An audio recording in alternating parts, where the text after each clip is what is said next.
在地新闻继续要来讲，政府迁到台湾了后，全台湾各地出现未少的红包场，就像中国上海的歌厅，人客来听歌消遣，若是听了有爽，就会放红包给歌手，嘛形成一个特有的文化。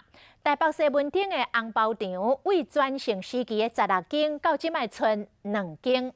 时代已经过去了，早暝有一间，这个歌厅是最后一届的演出。这个最后一暝，歌手甲人客拢真感慨。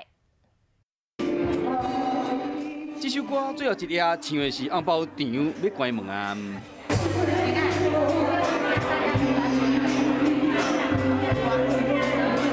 最后一天，老主顾拢倒来捧场，听台顶的歌手咧唱歌。伊是金珠演红包场的资历已经有30年啊。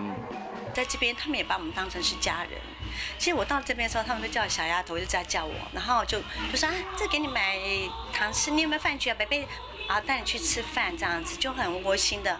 其实红包场是真侪老兵的安慰，是台湾真特殊的文化。红包场是为1960年代开始的，引领中国来台军官军官学上海歌厅的形成。歌手穿真水的礼服，听众包红包给介意的歌手。西门町上济是有16间，这间收起来了，剩2间。